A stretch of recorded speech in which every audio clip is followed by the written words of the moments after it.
Hello बच्चों, स्वागत है आपका डाउट नॉट लाइव के हमारी सेशन में। और आप लोगों को पता है कि हम लोग जो है 1 बजे क्या करते हैं, हमारी हिंदी ग्रामर कवर करते हैं, है ना। तो हम लोग क्या कर रहे हैं, पंक्चुएशन कवर कर रहे हैं कल से, राइट। तो हम लोगों ने कल जो कवर किया था वो हमने कवर किया था फुल स्टॉप, और क्या कवर किया था हमने, और हमने कवर किया था एक्सक्लेमेशन मार्क, जिनको हम क्या कहते हैं, फुल स्टॉप हमारा हिंदी में पूर्ण विराम की तरह काम करता है, और हमारा जो एक्सक्लेमेशन मार्क है वो काम करता है विस्मयादि बोधक की तरह। ठीक है, तो हमें क्या करना है, अब हमें इनसे आगे बढ़ना है। तो हम आगे पंक्चुएशन को कंटिन्यू करेंगे, और आज जो हम टॉपिक कवर करने वाले हैं वो हम कवर करने वाले हैं कॉमा। ठीक है, अब देखो कॉमा जो है, आप बोलोगे मैम कॉमा तो काफ़ी इजी होता है ना, तो हम आज सिर्फ एक ही टॉपिक क्यों कवर कर रहे हैं। तो बेटा इसलिए क्योंकि कॉमा के इतने सारे यूजेस हैं, इतने सारे इस्तेमाल करने के तरीके हैं कि आप लोग जो है कंफ्यूज हो जाओगे अगर कोई आपसे पूछे कि भैया जी कॉमा जो है वो कहाँ पर, कैसे, कितनी बार, कितना, कैसे कैसे लगा सकते हो। ठीक है, तो हम क्या करेंगे, हम लोग जो है कॉमा के लिए यहाँ पर एक पूरा लेक्चर रखेंगे, और जिसमें हम बहुत सारे जो है रूल्स भी करते चलेंगे और एग्जाम्पल सेंटेंसेस के थ्रू उनको अच्छे से समझने की कोशिश करेंगे। आप लोगों की तरफ से मुझे क्या चाहिए, आप लोगों की तरफ से मुझे बस एक हेल्प चाहिए, और वो ये है कि आप लोग अपना कॉपी और पेन निकाल कर बैठो, क्योंकि आप लोग पढ़ाई कर रहे हो तो आपको साथ साथ जो है नोट्स भी बनाने हैं। ठीक है, तो हम लोग क्या करेंगे, हम लोग पढ़ेंगे भी और साथ साथ लिखेंगे भी। तो अपने फ़ोन को आगे रख दो और कॉपी और पेन अपने हाथ में रखो। जो भी डाउट्स हैं वो मेरे को कमेंट कर देना, मैं उन डाउट्स के आपको रिप्लाई कर दूंगी। ठीक है, चलो स्टार्ट करते हैं हम लोग। तो सबसे पहले तो ऑब्वियसली हम लोग क्विज से स्टार्ट करेंगे, क्योंकि मुझे आप लोगों को जो है बताना है कि भैया कल जो हमने पढ़ाई करी थी वो कितना आप लोग सीख पाए हो। ठीक है, तो अभी क्या करेंगे, हम लोग जल्दी से सावधान पोजीशन में आ जाओ, क्वेश्चंस के आप लोगों को आंसर करने हैं। Let's get ready. Question number 1, I wanted to make her feel good. मैं चाहता था कि मैं उसको अच्छा फील करा पाऊँ, है ना। तो यहाँ पर जवाब क्या आएगा वो क्लिक करो। चारों ऑप्शन है आपके सामने, स्क्रीन खाली है। कहाँ, क्या आप क्वेश्चन मार्क लगाओगे इसके आगे, क्या फुल स्टॉप लगाओगे, क्या आप एक एक्सक्लेमेशन मार्क लगाओगे 2 के बाद, या फिर आप कुछ भी नहीं लगाओगे, इनमें से जो वाक्य है वो सही है। चलो अगले सवाल पे चलते हैं। अगला सवाल कहता है wow that is a beautiful place, कि अरे वाह ये कितनी बढ़िया प्लेस है। तो ये जो अरे वाह है, वाओ है, इसके आगे आप क्या लगाओगे, कौन से वाला मार्क लगाओगे, कौन सा चिन्ह लगाओगे वो बता दो जल्दी से। वाओ के बाद एक्सक्लेमेशन मार्क लगाओगे, या क्वेश्चन मार्क लगाओगे, या फुल स्टॉप लगाओगे। ठीक है, हो गया है सवाल, थोड़ा और टाइम चाहिए सवाल करने के लिए, जल्दी से देख लो। इसमें थोड़ा सा सोचना पड़ेगा, बट ज़्यादा भी नहीं सोचना है। एक कल मैंने आप लोगों को रूल बताया था, उस नियम के हिसाब से जो है ये आपका आगे बढ़ जाएगा। और कितना टाइम है बताओ, अभी ज़्यादा टाइम तो नहीं चाहिए। चलो ठीक है, हो गया सवाल। अब देखो ये तो हमारी नई अनाउंसमेंट्स हैं जो मैं अभी बताऊंगी आपको, सूचनाएं सारी। अभी हम लोग क्या करते हैं, हमारे सवालों के जवाब डिस्कस कर लेते हैं। ठीक है, तो देखो यहाँ पर हमारे पास है I wanted to make her feel good, कि मैं क्या चाहता था, मैं उसको अच्छा फील कराना चाहता था, है ना। तो ये जो अच्छा फील कराना चाहता हूँ मैं, वो एक क्या है, मेरा पूरा आइडिया है, एक पूरा थॉट है जो मेरे दिमाग में चल रहा है। तो मैं क्या करूँगी, इस थॉट को मैं जो है वो बंद कर दूंगी, है ना। तो ये जो मेरा आइडिया है ये बंद हो जाएगा एक फुल स्टॉप से, राइट, हिंदी में जैसे पूर्ण विराम से बंद हो जाएगा। तो मेरा आंसर क्या आएगा, मेरा आंसर आएगा ऑप्शन चॉइस बी। ठीक है, ये चीज क्लियर हो गई सब लोगों को। ओके, चलो अगले सवाल पर चलते हैं। अगला सवाल कहता है wow that is a beautiful place, कि अरे वाह ये क्या, ये तो एक बहुत ही प्यारी, बहुत ही सुंदर सी जगह है ना। तो बच्चों ये तो मैंने आप लोगों को ऑलरेडी बता दिया था कि जब भी आप लोग बोलोगे वाओ या फिर ओह या फिर किसी भी चीज़ को आप लोग जो है थोड़ा वॉइस मॉड्यूलेशन करोगे, मतलब कि जो आवाज़ है वो चेंज करोगे, बदलाव लाओगे आवाज़ में, उत्सुकता दिखाओगे, तो क्या आएगा, विस्मयादि बोधक चिन्ह आएगा, माने कि एक्सक्लेमेशन मार्क आ जाएगा। तो मुझे क्या आंसर मिलेगा, मेरा आंसर होगा ऑप्शन चॉइस ए। ठीक है, चलो अब क्या करते हैं, अब हम लोग बढ़ते हैं आगे, और आगे हमें मैंने बताया कि थोड़ी सी सूचनाएं मुझे देनी है। तो वो सूचनाएं क्या हैं कि बच्चों ये तो एक एक्चुअली खुशखबरी है, सूचना तो नहीं है। तो आप जितने भी कक्षा 9वीं के बच्चे हो, जो हिंदी माध्यम के बच्चे हो, आप सभी हिंदी माध्यम के बच्चों के लिए कक्षा 9वीं में हमने नया कोर्स स्टार्ट कर दिया है। तो 5 अक्टूबर 2020 से एक नया कोर्स जो है वो चालू हो रहा है, और मैं चाहती हूँ कि आप सभी लोग इस कोर्स में जल्दी से खुद को भर्ती करा लो, जल्दी से खुद को एनरोल कर लो।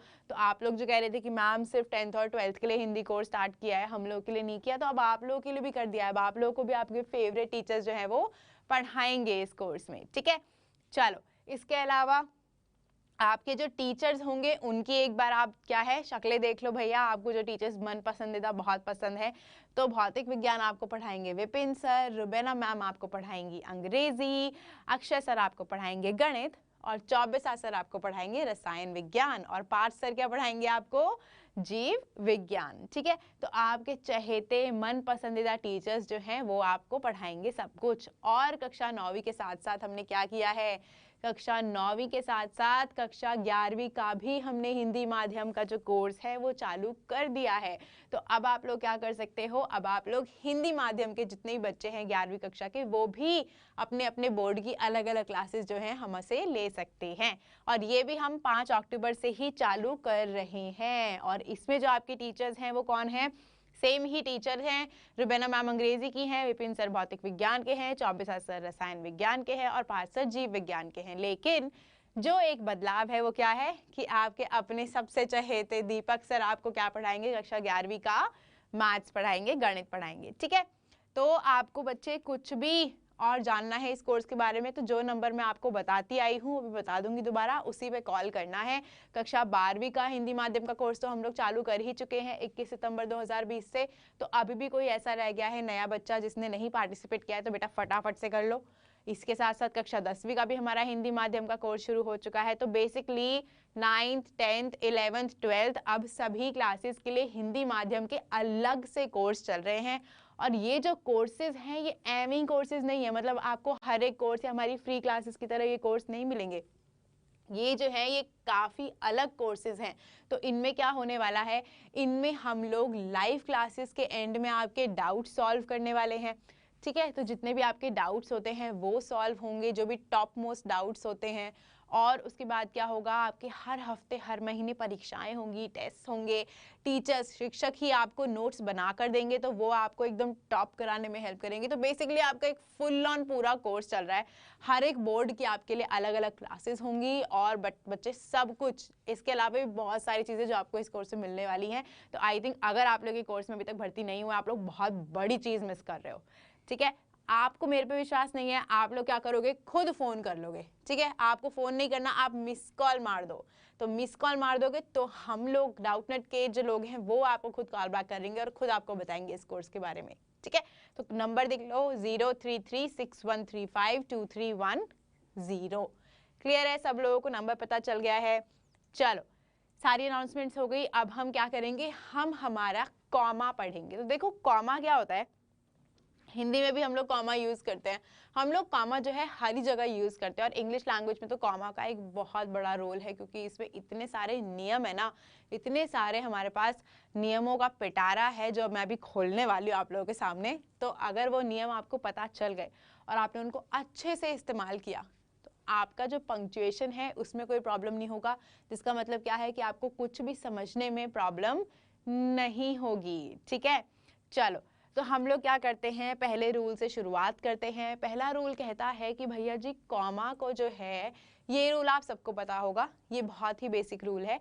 तो कॉमा का पहला रूल क्या है, कॉमा का पहला रूल ये है कि जो भी हमारे एक लिस्ट में आइटम्स होते हैं, मतलब कि चीज़ें होती हैं जो कि एक श्रृंखला में चल रही होती हैं, एक लिस्ट में चल रही होती हैं, तो हम लोग उनके बीच में उनको अलग अलग दिखाने के लिए कॉमा लगा देते हैं, ठीक है। जैसे कि अगर मैं लिख रही हूं यहां पर ये,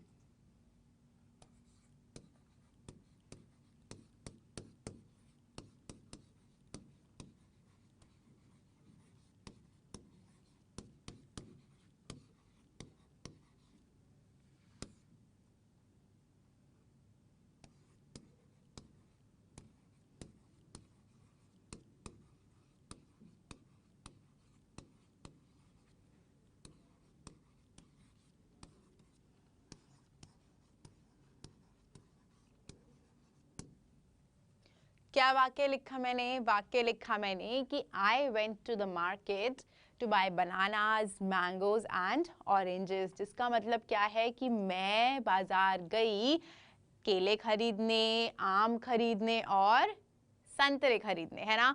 तो मैं जब बाजार में ये सब कुछ खरीदने गई हूँ, तो ये मैं खरीदने गई, क्या मैंने 3 चीजें बोली कि मैं ये खरीदने गई और मैंने कॉमा लगाया उनके बीच में, है ना। तो बनाना, मैंगोज एंड ऑरेंजेस। तो ये मैं जो बता रही हूँ, अगर मैं लिख दूँ बनानाज, मैंगोज एंड ऑरेंजेस, तो आपको पता है कि चीजें अलग हैं, लेकिन जब आप बोलते हो तो आप बोलते हो ना बनानाज, मैंगोज एंड ऑरेंजेस। तो ये जो पॉज है, जो छोटा सा पॉज है, मतलब एक छोटा सा रुकना है हमारे बोलने में भी, तो वो हम लिखने में किसके थ्रू दर्शाते हैं? ये हम दर्शाते हैं कॉमा के थ्रू, ठीक है। तो कॉमा जो है ऐसे होता है हमारा, ठीक है। तो बनानास, मैंगोज एंड ऑरेंजेस, तो ये क्या है? ये सबसे ज्यादा बेसिक रूल है। क्या है ये? सबसे ज्यादा बेसिक रूल है। ये आप लोगों ने सुना भी होगा, बहुत जगह पढ़ा भी होगा, आप लोग खुद भी लिखते ही होंगे इस तरीके से, है ना। हम चलेंगे अब इससे ऊपर के भयंकर रूल्स के ऊपर।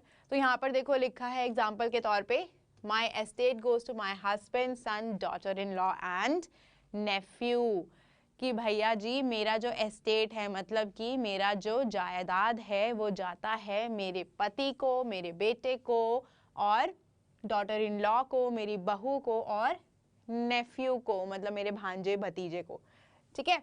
तो यहाँ पर देखो, इसके अलावा हमारी एक चीज होती है जो कहलाती है ऑक्सफोर्ड कॉमा। ये मैं लिख देती हूँ आप लोगों के लिए। तो ये होता है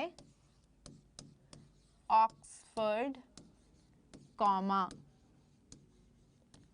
या फिर इसको बोला जाता है सीरियल कॉमा भी। तो ऑक्सफोर्ड कॉमा या सीरियल कॉमा क्या होता है? अब देखो, ऑक्सफोर्ड कॉमा होता है हमारा जब भी हम, जैसे मैं सेंटेंस लिख रही थी, मैं क्या लिख रही थी?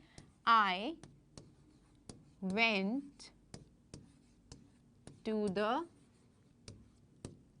market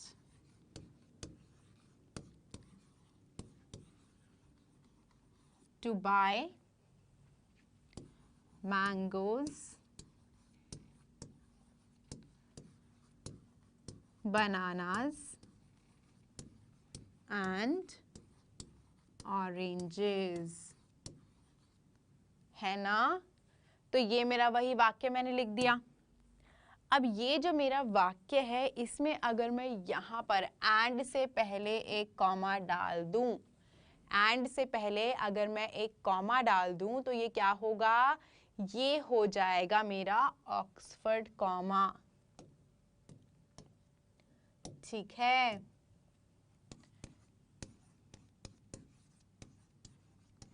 जब भी आप एंड से पहले एक कॉमा लगाते हो, किससे पहले? एंड से। एंड माने हिंदी में और कहते हैं, तो और से पहले जब भी हम एक कॉमा लगाते हैं ना, तो वो कहलाता है बच्चे ऑक्सफोर्ड कॉमा, ठीक है। चलो, ये चीज क्लियर हो गई कि ऑक्सफोर्ड कॉमा कहलाता क्या है। तो ऑक्सफोर्ड कॉमा कहलाता है ये एंड से पहले जो हमारा कॉमा आता है, उसको हम ऑक्सफोर्ड कॉमा कहते हैं। चलो वापस से अपने रूल पर आ जाते हैं। तो यहाँ पर जो दूसरा रूल है वो क्या है? वो है ऑक्सफोर्ड कॉमा का। तो देखो, अब यहाँ पर ये कह रहा है कि जो हम एंड से पहले कॉमा लगाते हैं उसको ऑक्सफोर्ड कॉमा भी कहा जाता है ना। और ये ऑक्सफोर्ड कॉमा क्या होता है कि भैया अगर हमें लगता है कि हमारे पास कुछ ऐसा है जिससे हमें कंफ्यूजन हो सकती है, तो हम लगाते हैं ऑक्सफोर्ड कॉमा। अब ये मैंने आपको बेसिक बता दिया कि एंड से पहले हमारा ऑक्सफोर्ड कॉमा लगता है, लेकिन हम क्या करेंगे, इसके ऊपर जो डिटेल में बात करेंगे वो हम थोड़ी देर में करेंगे, ठीक है। तब तक के लिए इसको होल्ड पे रख दो कि कॉमा क्या होता है हमारा। एक नॉर्मल कॉमा होता है और एक होता है हमारा ऑक्सफोर्ड कॉमा, ठीक है। चलो, तो वी हैड कॉफी, चीज, क्रैकर्स एंड ग्रेप्स। तो ये देखो, यहाँ पर उन्होंने क्या किया, बीच में कॉमा लगा दिया।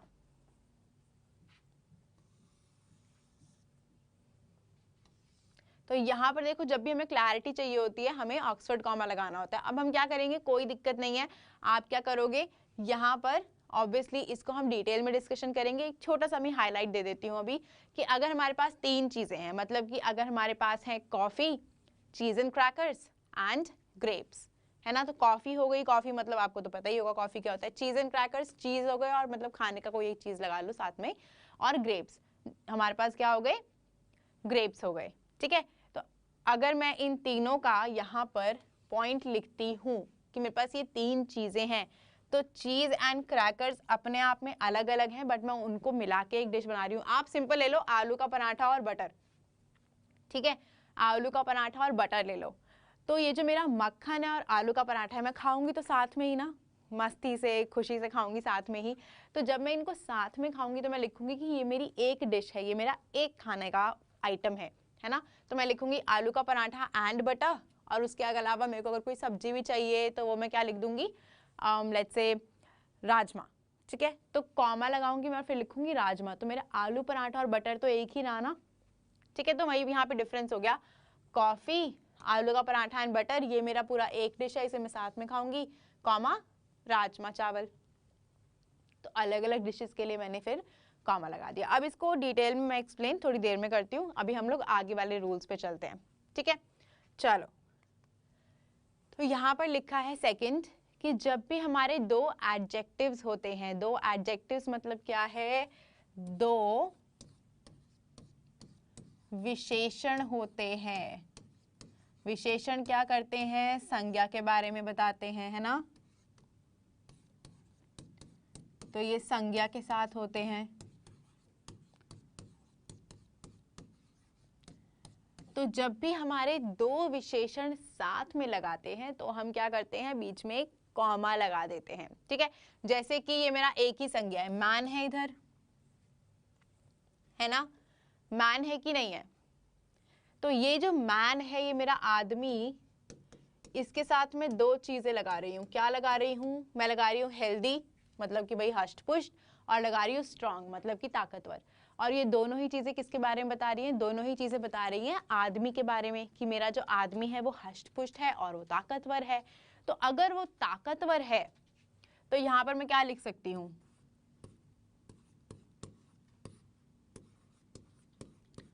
हष्ट पुष्ट ताकतवर,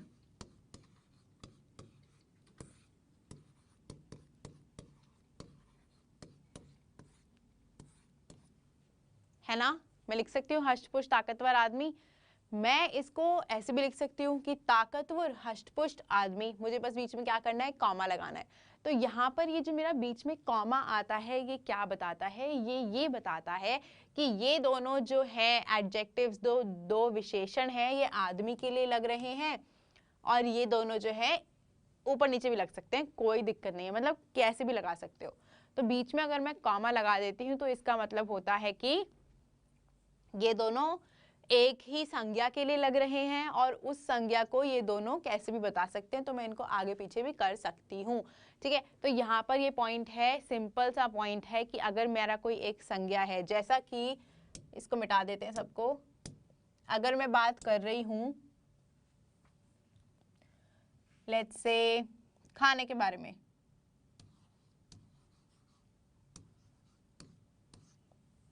ठीक है, ये मेरा खाना, ओके थोड़ा सा कुछ और लग रहा है शायद लिख रही हूँ मैं, तो कुछ और ले लेते हैं, बेड ले लेते हैं। बेड तो हमें पता ही है, बेड क्या है। अब बेड मैं कहती हूँ बड़ा है, ठीक है। बड़े के अलावा बेड क्या हो सकता है, बड़ा है, और लेट्स से उसमें जो है वो थोड़ा सुंदर भी है, ऐसे लगा दो, बड़ा है और सुंदर बेड है। तो मैं ये भी कह सकती हूँ कि सुंदर और बड़ा बेड है ना। तो बड़ा और सुंदर भी आ सकता है। तो ऐसे ही यहाँ पर बिग ब्यूटीफुल बेड, ये जो राइटर है अंग्रेजी का जो लिख रहा है वो क्या मीनिंग देना चाहता है वो मैटर करता है। तो यहाँ पर मैं कहना चाह रही हूँ कि जो मेरा बेड है वो बड़ा है और सुंदर है, तो मैं सुंदर और बड़ा भी कह सकती हूँ, बड़ा और सुंदर भी कह सकती हूँ, कुछ भी। तो बस इसलिए मैंने बीच में कॉमा लगा दिया विशेषणों के बीच में, ठीक है। चलो मिटा देते हैं इसको, दूसरा एग्जाम्पल कहता है कि अगर आप ऐसा नहीं कर सकते हो कि दोनों को अदला बदली नहीं कर सकते दोनों की जगह पे, तो वहां पर आप कॉमा नहीं लगाओगे। ठीक है, तो यहाँ पे कह रहा है we stayed at an expensive summer resort, कि हम कहाँ पर रुके, एक बहुत ही महंगे समर रिजॉर्ट में। तो देखो समर रिजॉर्ट, रिजॉर्ट अपने आप में अलग चीज है, लेकिन आप किस में रुके, समर रिजॉर्ट में रुके। तो जो समर रिजॉर्ट के बारे में बता रहा है वो क्या है, एक्सपेंसिव। तो यहाँ पर आप कॉमा नहीं लगाओगे क्योंकि यहाँ पर कुछ भी अलग अलग नहीं पता चल रहा है। ठीक है, चलो ये वाला हो गया। अब हम क्या करेंगे, अब हम चलेंगे आगे। तो हमारा जो तीसरा रूल है वो क्या कहता है, वो कहता है कि जो भी हमारे इंडिपेंडेंट क्लॉज और डिपेंडेंट क्लॉज होते हैं उनको हम जोड़ते कैसे हैं, उनको हम जोड़ते हैं कॉमा के थ्रू। अब देखो डिपेंडेंट क्लॉज क्या होता है, बेसिकली आप ये समझ लो, क्लॉज भी हम डिटेल में नहीं जाएंगे। क्लॉज एक होता है छोटी लाइन, ठीक है, और ये छोटी लाइन क्या होती है, इसके बाद जो लाइन आ रही है उस पर ये डिपेंडेंट होती है, मतलब उस पर ये आधारित होती है, उस पर इसका भार होता है। तो अगर मैं लिख रही हूँ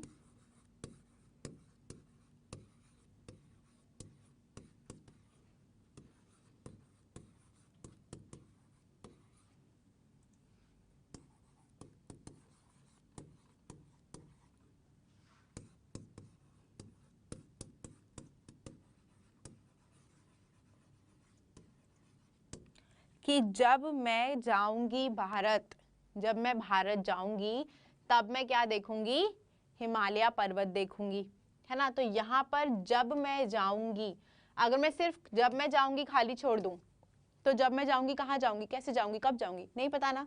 तो ये क्या है, ये अपने आप में पूरा नहीं है।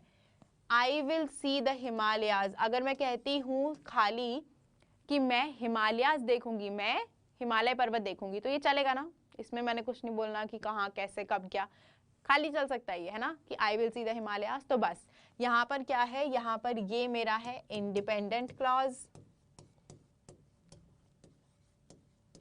इंडिपेंडेंट मतलब जो किसी और पर डिपेंडेंट ना हो, सो ये मेरा इंडिपेंडेंट क्लॉज है, और ये मेरा डिपेंडेंट क्लॉज है, ये किसी पर डिपेंड हो रहा है। अगर ये नहीं होगा तो ये अपने आप में अकेला नहीं हो सकता, तो ये दोनों के लिए ये जो है क्या है, दूसरे पर आधारित है। समझ रहे हो कि आप और आपका एक दोस्त है, ठीक है, आप अपने उस दोस्त के बिना कहीं नहीं जा सकते, तो आप कौन हो, आप ये वाले हो। अगर आपका दोस्त आपके बिना हर जगह घूम सकता है, अकेले रह सकता है, कोई दिक्कत नहीं है, तो वो क्या है, वो ये वाला है। जब भी आप और आपके दोस्त साथ में आओगे तो आप दोनों के बीच में एक कॉमा आ जाएगा। ठीक है, क्या आ जाएगा, एक कॉमा आ जाएगा। बस इतनी सी चीज है कि जब भी आप कुछ इस तरीके का वाक्य लिखोगे जिसमें आप और आपके दोस्त आ रहे हो जो एक दूसरे पर आधारित हैं, लेकिन आप अपने दोस्त पर आधारित हो और आपका दोस्त अकेले घूम सकता है, तो आप बीच में क्या लगा दोगे, ऐसे वाक्य के कॉमा लगा दोगे। ठीक है, चलो मिटा दूं मैं इसको। ये हो गया हमारा इंडिपेंडेंट क्लॉज का। देखो जब कोई इंडिपेंडेंट मतलब दोनों जो अकेले अकेले चल सकते हैं उनको आप जोड़ रहे हो तो एंड और बट वगैरह से आप उसको पूरा कर सकते हो। ठीक है, जैसे कि यहाँ पर देखो, he walked all the way home, he shut the door. He walked all the way home अकेले चलेगा कि वो भैया अपने घर चला गया अकेले, है ना, ये चलेगा अकेले। दूसरा, उसने गेट बंद कर लिया, ये भी अकेले चलेगा। ये दोनों को आप जब जोड़ रहे हो किससे, संयोजक से, एंड से, और से जोड़ रहे हो, तो आप उससे पहले एक कॉमा लगा सकते हो, कोई भी दिक्कत नहीं है। ठीक है, चलो आगे बढ़ते हैं। अगला हमारा वही कह रहा है जो मैंने अभी आपको समझाया इससे पहले, कि अगर आप और आपका दोस्त है, आपका दोस्त आपके बिना सही है, आप अपने दोस्त पर डिपेंडेंट हो, तो आपके और आपके दोस्त के बीच में एक कॉमा आ जाएगा जब भी आप लोग साथ में हो। ठीक है, ये वाक्य है। किसी को कोई डाउट है तो बता दो मुझे जल्दी से, इससे पहले कि हम आगे बढ़ें।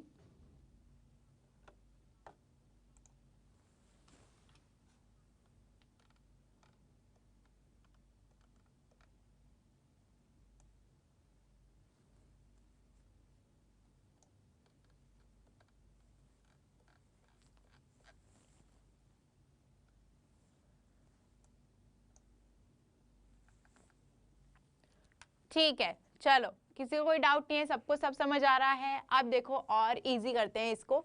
तो अब क्या है, हमारा जो अगला रूल है वो कहता है कि ये जो शब्द है ना, and, but, for, और, nor, so, yet, ये सारे जो शब्द है, पहले तो पहला वाला रूल देखो, यहाँ पे पूरा एक सीरीज है कि नहीं है, एक श्रृंखला है ना पूरी, तो ये श्रृंखला के बीच में आपको कॉमा कॉमा कॉमा कॉमा दिख रहा है। तो देखो ऐसे ये सीरीज के बीच में हर एक कंपोनेंट में हर एक जो चीज है, जो आइटम है, जो चीज रखी हुई है, उसके बीच में आपको कॉमा कॉमा कॉमा लगाना होता है। वो तो पहला रूल है हमारा। अब ये दूसरा रूल क्या बता रहे हैं कि जो भी ये शब्द हैं हमारे इंग्लिश में, एंड है, बट है, फॉर है, और है, नॉर है, सो है, येट है, इनकी हिंदी क्या होती है? एंड हो जाता है और, है ना, बट हो जाता है लेकिन, और हो जाता है या, फॉर हो जाता है के लिए, नॉर हो जाता है ये भी नहीं, ना तो ये ना तो वो, सो हो जाता है इसलिए, और येट हो जाता है अभी तक। ठीक है, तो ये सारे जो हैं, ये सारे जो शब्द हैं हमारे अंग्रेजी भाषा में, इन सब से पहले आप कॉमा लगाते हो। सिंपल, कुछ भी नहीं है इस रूम में, इस रूल में, इस नियम में। क्या करोगे? इन सब से पहले आप कॉमा लगा दोगे। फटाफट से इसका स्क्रीनशॉट ले लो और अपनी कॉपी में लिख लो। जो लोग कॉपी में नहीं लिख रहे वो स्क्रीनशॉट ले लो जल्दी से, ताकि आप लोग बाद में कॉपी में लिख सको।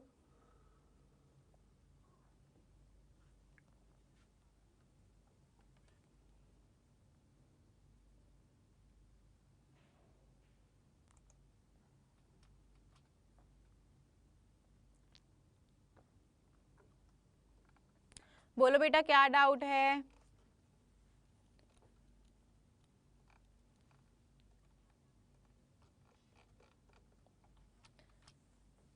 दो तीन बच्चों ने बोला उनको डाउट है, बाकी सब कह रहे हैं कोई डाउट नहीं है। तो मुझे क्लियर करके बता दो डाउट है या नहीं है। ठीक है, तो हम उस हिसाब से चलेंगे। चलो अभी हम क्या करते हैं, अभी आगे चलते हैं। इसका स्क्रीनशॉट आप लोगों ने ले लिया होगा। तो यहाँ पर क्या है? बट है, येट है, सो है। इन सबसे पहले देखो क्या लगा हुआ है? कॉमा लगा हुआ है। ठीक है, जब भी ये वाक्य के बीच में लगेंगे, पहली बात तो ये, जब भी ये वाक्य के बीच में लगेंगे, दो वाक्यों को जोड़ेंगे, मतलब संयोजक की तरह काम करेंगे, दो वाक्यों को जोड़ेंगे, तभी आप इनके आगे कॉमा लगाओगे। क्या करोगे? तभी आप इनके आगे कॉमा लगाओगे। ठीक है, ये चीज क्लियर हो गई कि एम ही कहीं भी नहीं लगा देना है। क्या करना है? जब आप इन वाक्यों को बीच में लगाओगे बाकी वाक्यों के और जोड़ोगे दो वाक्यों को इनसे, मतलब संयोजक की तरह काम करवाओगे इनसे, तब आप कॉमा लगाओगे। क्लियर है?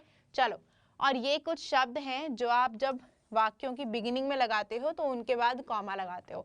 तो ये तो भाई बताने वाले रूल हैं, समझाने वाला कुछ भी नहीं है इनमें। क्या है? बस वेल, यस और हाउएवर है, और आप अगर उनको डाल दोगे तो आप कॉमा लगा सकते हो उसके बाद। ठीक है, चलो आगे वाला देखो। हाँ, क्या रिपीट करूं वो तो बताओ मेरे को, क्या एक्सप्लेन करूं? लिखो तो सही, बस एक्सप्लेन करो, लिख के छोड़ दिया। क्या एक्सप्लेन करूं? वो जो पहले वाले रूल हैं ये बस बताने वाले रूल हैं, इनको एक्सप्लेन करने का कोई लॉजिक नहीं है। बस ये पॉइंट है सीधा सा कि जब भी हमारे दो वाक्य होते हैं अलग अलग, ठीक है, और मैं उनको अगर जोड़ रही हूँ, जैसे कि सिंपल सी चीज है, इस वाक्य में मैंने जोड़ा था कि नहीं जोड़ा था, कि दो अलग अलग वाक्य थे मेरे, कि उसने दरवाजा बंद किया और वो घर चला गया। तो ये दो अलग वाक्य थे, इनको मैंने जब जोड़ा तो मैंने एंड लगाया, एंड माने कि और लगाया, और जब और लगाया तो उससे पहले मैंने क्या लगाया? कॉमा। तो लो, बस यही वाली चीज है जो यहाँ पर लिखी है उन्होंने, सेम चीज लिखी है उन्होंने कि भैया जब भी आप इनसे वाक्यों को जोड़ोगे तो आप कॉमा लगा दोगे इन शब्दों से पहले। तो यहाँ पर आपको दिख रहा होगा सो, येट, बट, इन सबसे पहले कॉमा लगा हुआ है। और ये वेल, यस, हाउएवर, ये कुछ ऐसे शब्द हैं जिनके बिगिनिंग, जिनको लिखने के बाद आप जब शुरुआत में लिखते हो इनको वाक्य की, तो आप उसके आगे कॉमा लगा देते हो। कहाँ लिखते हो? शुरुआत में लिखते हो वाक्य की तो कॉमा लगा देते हो। बस यही है समझाने वाला इसमें। चलो आगे चलते हैं। अब यहाँ पर देखो सिंपल सी बात है, वही चीज है, बस हमारा इंडिपेंडेंट क्लॉज और डिपेंडेंट क्लॉज है। जैसे ही हमने इंडिपेंडेंट और डिपेंडेंट को साथ में डाला तो वो क्या हो गया? कॉमा के साथ जुड़ गया। ठीक है, अब ये किसी को समझ नहीं आया तो बताओ, ये मैं समझाती हूँ, कमेंट करो जल्दी से।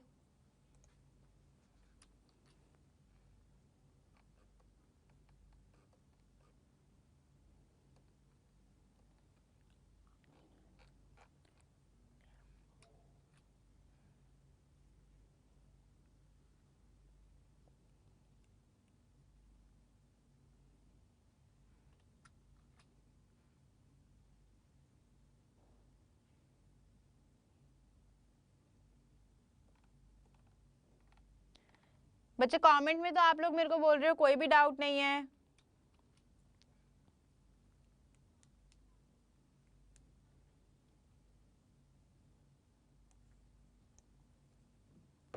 अच्छा, तो क्या समझ नहीं आया, दोबारा बताऊं? डिपेंडेंट इंडिपेंडेंट क्लॉज बताऊं? ठीक है, चलो ये बता देते हैं। देखो, एक होता है हमारा निर्भर वाला वाक्य। ठीक है, सिंपल समझो, एकदम सिंपल समझते हैं, सरल एकदम। निर्भर वाला होता है और एक होता है जो किसी पर निर्भर नहीं होता।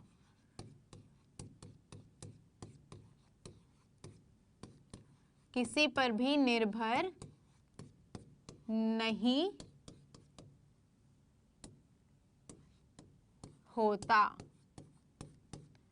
ठीक है, निर्भर वाला क्या होता है? जो भी हमारे व्हेन, ये देखो, when, if, because, while, basically कैसे भी ऐसे शब्द से स्टार्ट होते हैं, कोई भी ये ऐसा वाक्य होता है जो अपने आप में अकेला नहीं रह सकता।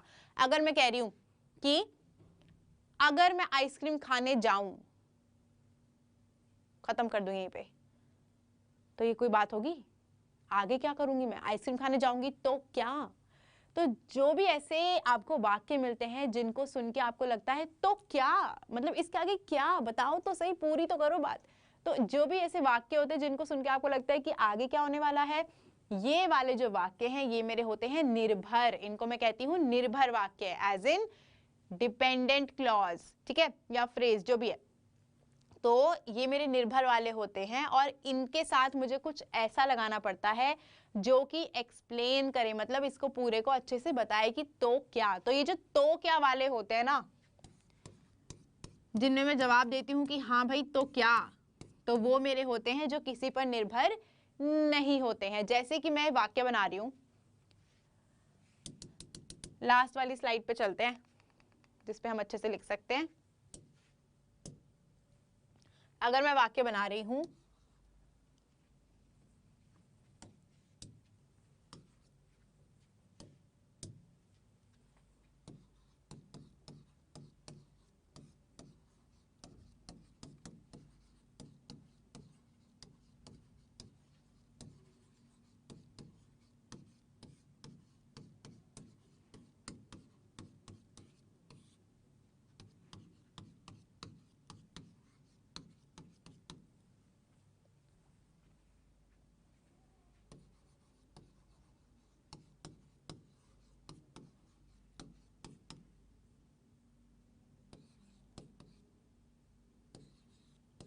जी मैंने से लिखा है, दोबारा लिख देते हैं।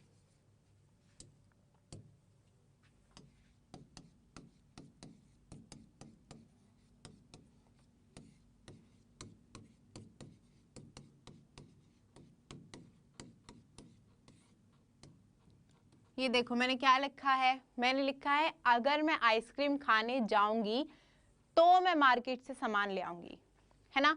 दो वाक्य है मेरे। पहला वाक्य क्या है? अगर मैं मार्केट से सामान लाने जाऊंगी, सॉरी, अगर मैं आइसक्रीम खाने जाऊंगी। लेकिन क्योंकि ये अगर से चालू हो रहा है ना, तो ये वाक्य अपने आप अगर मैं खाली लिख देती हूँ कि भैया अगर मैं आइसक्रीम खाने जाऊंगी, पूर्ण विराम, फुल स्टॉप, मीनिंग बना? मतलब आया? कोई नहीं आया। तो हम क्या करेंगे, इसके साथ ये वाला जो वाक्य जोड़ते हैं ना कि हाँ जी तो फिर क्या होगा, तो ये जो तो फिर क्या होगा वाली चीज है, ये हो जाती है मेरी क्या, जिसमें मैं बताती हूँ कि हाँ जी ये वाली जो चीज है वो पूरी करेगी इस काम को। तो ये जो पूरा करने वाला वाक्य है, अगर मैं बोलती हूँ मैं मार्केट से सामान ले आऊंगी, मैं बाजार से सामान ले आऊंगी, मैं खाली बोलती हूँ, तो आपको कोई दिक्कत नहीं लगती? आप कुछ नहीं पूछते तो क्या, कैसे, क्यों, क्या, कुछ नहीं पूछते ना। मार्केट से सामान ले आऊंगी, बात खत्म। तो ये अपने आप में अकेला एग्जिस्ट करता है, मतलब अकेला हो सकता है। लेकिन ये जो ये वाला वाक्य है, ये अगर मैं सिर्फ ऐसे ही लिख के छोड़ दूं तो ये अकेला नहीं हो सकता। बस यही है, ये निर्भर है मेरा, किस पर निर्भर है? ये निर्भर मतलब डिपेंडेंट है, किस पर? इस पर निर्भर है ये, ठीक है। तो ये जो मेरे दो वाक्य हैं, जब मैं इनको अंग्रेजी में लिखूंगी, चलो लिखते हैं।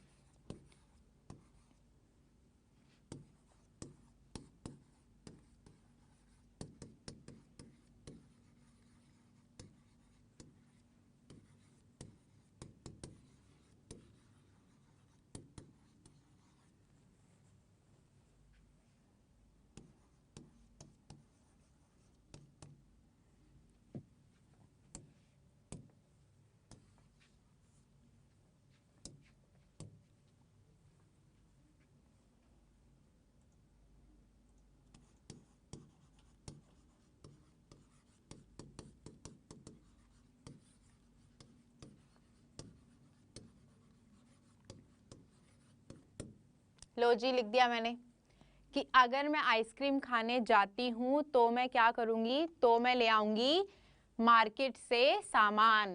कमोडिटीज मैंने सामान के लिए लिखा है, ठीक है। तो यहाँ पर दो वाक्य मैंने वही सेम चीज लिख दी अंग्रेजी में। ये जो निर्भर वाला वाक्य है मेरा, उसके बाद मैंने क्या लगा दिया? कॉमा। और ये जो अनिर्भर है, जो किसी पर भी निर्भर नहीं है, वो तो खाली बस आएगा जैसे आता है ना। तो बस ये सेम चीज जो है मेरी हो गई। लिख लो इसको जल्दी से।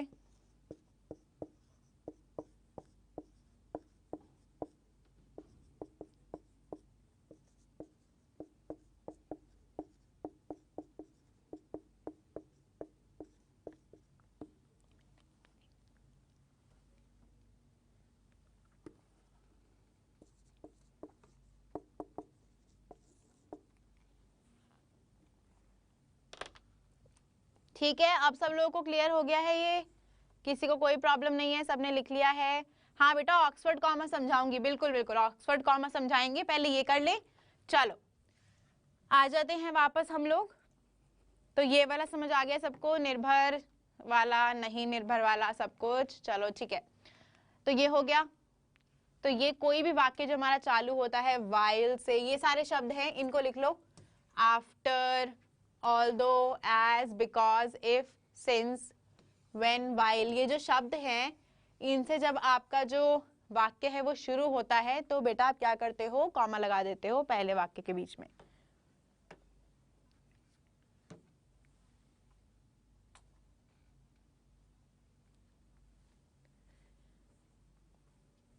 ठीक है, लिख लिया? स्क्रीनशॉट हो गया?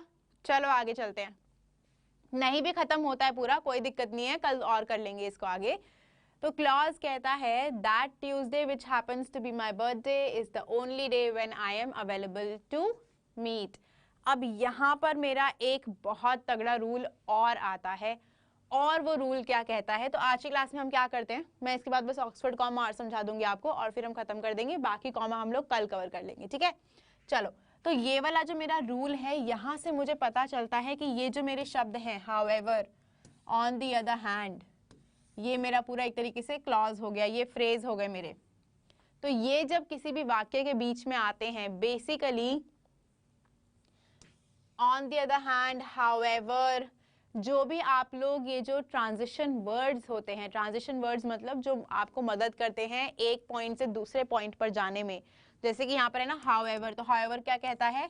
हालांकि। तो ये जो हालांकि जैसे शब्द होते हैं, on the other hand, इसकी दूसरी तरफ क्या है वो भी देखो। तो ये जितने भी आप ऐसे बीच में लिख देते हो ना वाक्यों के, तो कॉमा आएगा इनसे पहले और इनके बाद में, दोनों जगह पे कॉमा आएगा, ठीक है। और ये क्या है? ये क्या है? मेरा पूरा क्लॉज है कि भैया जी ये जो चीज है मैं अलग से ऐड कर रही हूँ। अब ये जो है ये ऐसी चीजें हैं जिनको अगर मैं ऐड ना भी करूं तो चलेगा। ये बेसिकली मेरा क्या है? ये मेरा एक्स्ट्रा इंफॉर्मेशन है।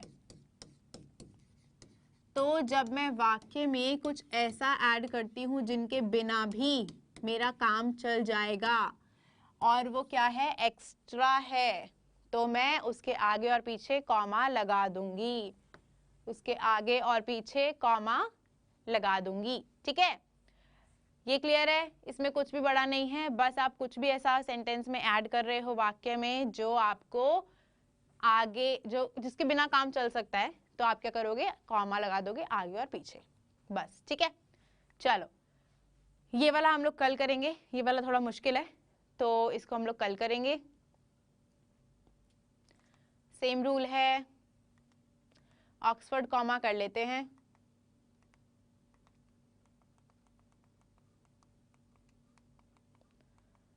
चलो अब हम लोग आते हैं ऑक्सफोर्ड कॉमा पे, और ऑक्सफोर्ड कॉमा है मेरा यहाँ पर। मैं आपको लिख के समझा देती हूँ ऑक्सफोर्ड कॉमा अलग से, ताकि आप लोग को एक बार में वो अच्छे से समझ आ जाए,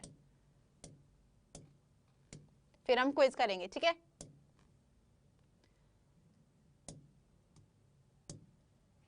चलो उससे पहले मैं आप लोगों को एक रूल और बता देती हूँ, छोटा सा रूल है, उसको भी आज कवर कर लेते हैं।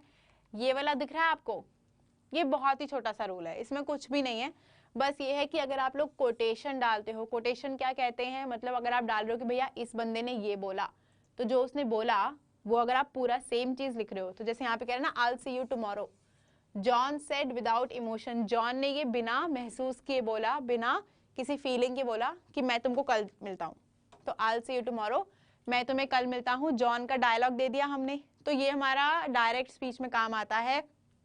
डायरेक्ट स्पीच में रूल लगता है ये कि जब भी जैसे जॉन ने बोला कि मैं तुम्हें कल देखता हूँ, ये मैंने सीधा सीधा यहाँ पे लगा दिया आई विल सी यू टुमारो, तो इससे पहले मैं क्या लगाऊंगी, एक कॉमा तो लगाऊंगी ही लगाऊंगी।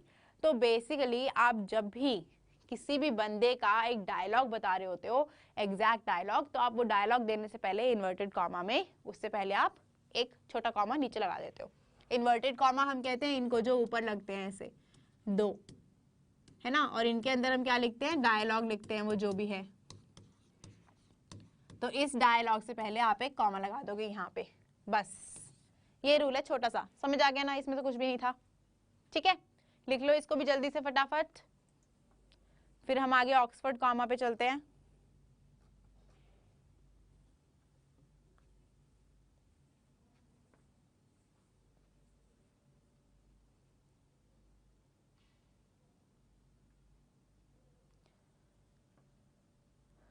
रेडी? ओके, चलो ऑक्सफोर्ड कॉमा समझते हैं अब। तो बच्चे ऑक्सफोर्ड कॉमा ना कोई इतनी मुश्किल चीज नहीं है। ऑक्सफोर्ड कॉमा हम लोग लिखते हैं जब हमको कंफ्यूजन नहीं चाहिए होती।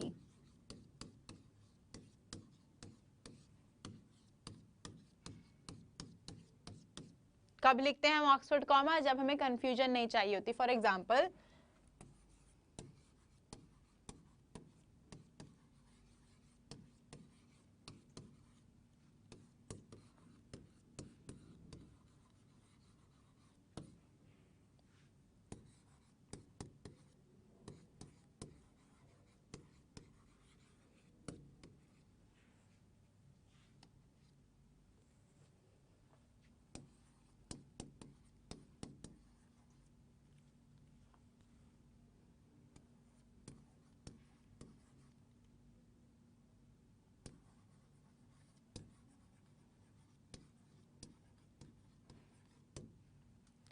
अब देखो यहाँ पर क्या है, काफी इजी सा वाक्य है कि मैंने भैया, I have call to the party, कि मैंने पार्टी में बुलाया है किसको, उसके पेरेंट्स को, है ना, तो हिज पेरेंट्स आ गया, और क्या किसको बुलाया है, उसकी सिस्टर को बुलाया है, तो I have call to the party his parents and sister, और किसको बुलाया मैंने, अपने हस्बैंड को। तो जब भी मेरा कोई ऐसे सीरीज चल रही होती है, तो सीरीज के लास्ट के दो जो मेरे पॉइंट होते हैं जिनको मैं बुला रही हूँ, जो भी मैं कर रही हूँ, उन दो के बीच में एंड तो लगाती ही लगाती हूँ।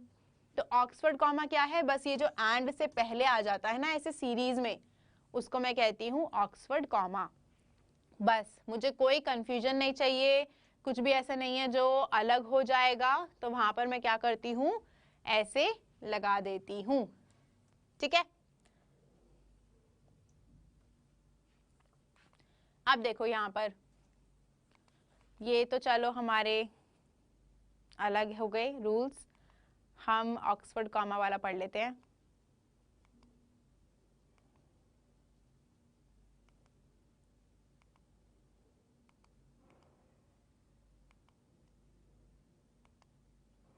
हाँ, तो यहां पर हमारा आ जाता है ऑक्सफोर्ड कॉमा वाला रूल भी, कि जैसे यहां पर देखो, अगर मैं क्या करती हूँ, यही वाला मैं आलू का पराठा वाला आपके लिए एग्जांपल ले लेती हूँ और इजी कर देते हैं इसको।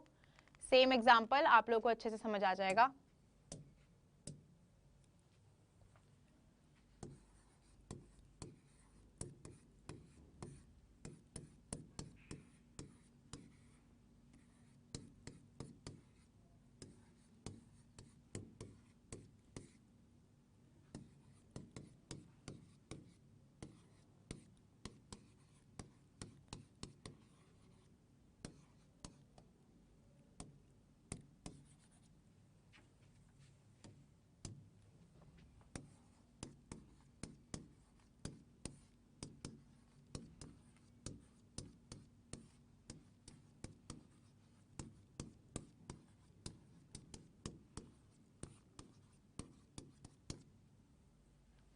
अब देखो मैंने क्या दिया है, आलू का पराठा एक डिश हो गई है ना, बटर अलग है, राजमा चावल अलग है। अब मैं इसको दो तरीकों से लिख सकती हूँ अंग्रेजी में।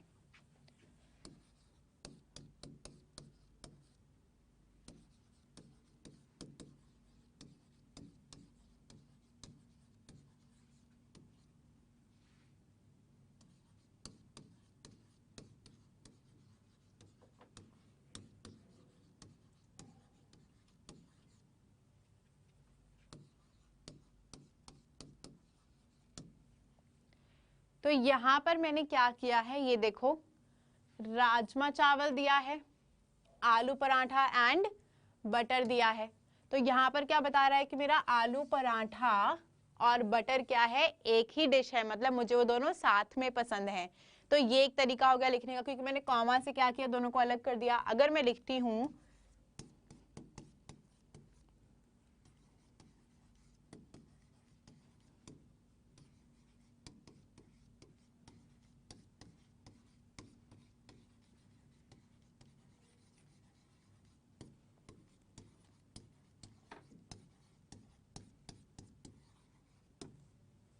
अब देखो इस सेंटेंस में मेरे पास दो कॉमा है ना, एक तो वही है जो यहाँ पे लगाया था, एक मैंने लगा दिया आलू पराठा और एंड के बीच में। तो ये जो है मेरा, ये कहलाता है मेरा ऑक्सफोर्ड कॉमा। अब ये कॉमा लगाने से मेरा जो मतलब है वाक्य का वो भी अलग हो गया है। अब आलू पराठा और बटर मेरी एक डिश नहीं बची, अब आलू पराठा और बटर मेरी अलग अलग डिश बन गई है। मतलब कि मुझे बटर अलग से पसंद है मक्खन, और आलू पराठा अलग से पसंद है। तो ये मेरा क्या हो गया, ये मेरा मीनिंग हो गया। अब क्लियर है सब लोगों को? अब तो कुछ ऐसा नहीं है जो समझ नहीं आया।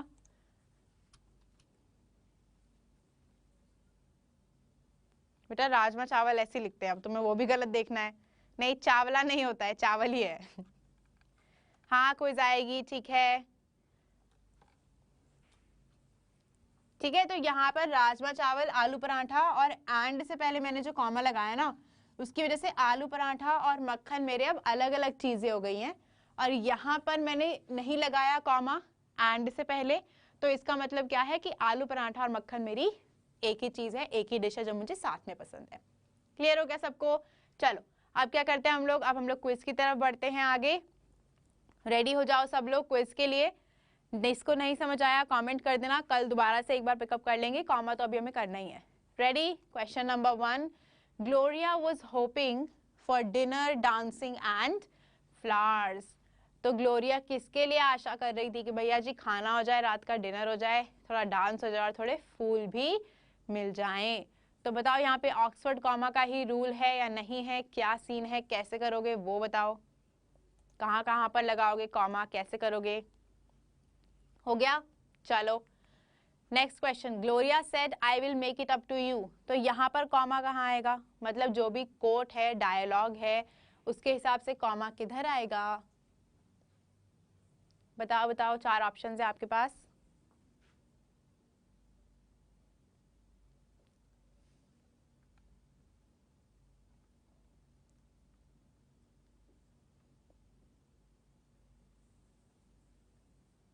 चलो हो गया है। अब हम क्या करेंगे? अब हम करेंगे हमारे जवाब डिस्कस। तो देखो ये तो बहुत ही इजी है, सीरीज चल रही है मेरी, है ना, श्रृंखला चल रही है, तो वो सीरीज में कॉमा तो लगेगा अलग अलग चीजों को अलग अलग करने के लिए। तो डिनर अलग है, डांसिंग अलग है और फ्लावर्स अलग है, डांसिंग एंड फ्लावर्स नहीं है। अगर यहाँ पर मैं कॉमा हटा दूं तो उसका मतलब हो जाएगा कि डांसिंग और फ्लावर्स, मतलब कि फूल और डांस, नाचना सब एक साथ होगा, मतलब नाचते नाचते शायद कोई आपको फूल दे रहा है ना, तो वो अलग है, या फिर नाचते नाचते कोई फूल लग रहे हैं, लग रहा है, ऐसा कुछ मीनिंग आ जाएगा। लेकिन यहाँ पर हमें वो मीनिंग नहीं चाहिए, हमें क्या चाहिए कि भैया जी खाना अलग है रात का, नाचना अलग है और फूल भी लगे होंगे या फूल भी मिलेंगे वो भी अलग है, तो ये सब कुछ अलग अलग है, तो इसलिए यहाँ पर क्या लगा है? कॉमा। तो जवाब क्या है? Option choice D, none of the above. ठीक है, यहाँ पर तो कहीं भी कॉमा लगा दिया, प्रपोजिशन के आसपास कॉमा तो नहीं लगता। यहाँ पर एंड के बाद कॉमा लगाया जो गलत है, यहाँ पर भी ऐसे ही कहीं पर भी कॉमा लगा दिया जो गलत है। इसके बाद क्या है? बहुत इजी है, अभी मैंने बताया था, ये मेरा डायलॉग है, ये डायलॉग से पहले क्या चाहिए मुझे? कॉमा, मतलब कि सेड के बाद क्या आएगा? कॉमा आएगा, तो आंसर हो गया। ठीक है, चलो आज की क्लास हम लोग यही खत्म करते हैं। आई होप सब लोग को सब कुछ क्लियर हो गया हो, काफी इजी इजी रूल्स थे, और नहीं भी क्लियर हुआ है तो कमेंट्स कर देना, कल पढ़ा देंगे दोबारा। ठीक है, चलो bye bye, I will see you tomorrow at 1 o'clock। Tata.